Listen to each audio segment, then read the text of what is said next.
नमस्कार, मैं अंजना और आप देख रहे हैं राजधानी न्यूज। आइए एक नजर डालते हैं आज की बड़ी खबर पर। सोना और हाथी दांत लो, बदले में काली मिर्च रेशम दो। भारत को इथियोपिया से कारोबार में मिलती थी ऐसी कीमती चीजें। सोने और हाथी दांत को लेकर सदियों से दीवानगी रही है। पहले हाथी दांत के लिए हाथियों को मारा जाता था, जिस पर रोक लग चुकी है, मगर एक वक्त था जब पूरी दुनिया में इसका कारोबार किया जाता था। यही दो देशों के बीच सुनहरे संबंधों की इबारत भी लिखता था। भारत के इथियोपिया से भी संबंध कुछ इसी तरह के रहे हैं। अगर कोई आपसे कहे कि काली मिर्च दो, रेशम दो और बदले में सोना और हाथी दांत ले जाओ, तो आप क्या कहेंगे?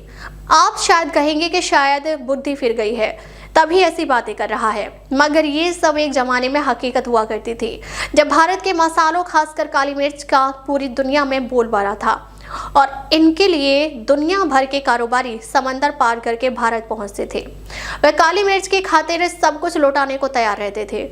ऐसा ही एक देश अफ्रीका का इथियोपिया है, जो भारत के साथ प्राचीन काल से ही कारोबार करता था। इथियोपिया को उत्पत्ति की भूमि भी कहा जाता है।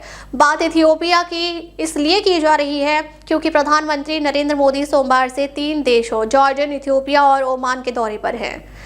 टेजडे ट्रिविया में जानते हैं भारत इथियोपिया के बीच 2000 साल से चले आ रहे संबंध की कहानी।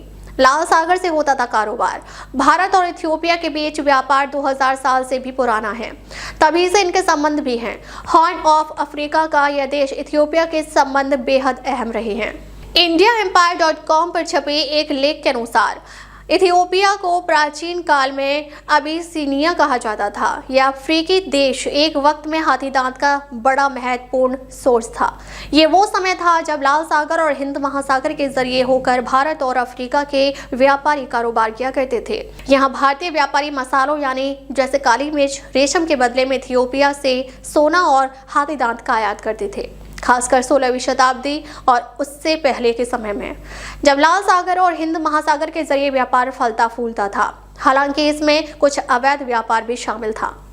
अब तक के लिए बस इतना ही। फिर मिलते हैं एक ऐसी ही बड़ी खबर के साथ। तब तक के लिए नमस्कार और देखते रहिए राजधानी न्यूज।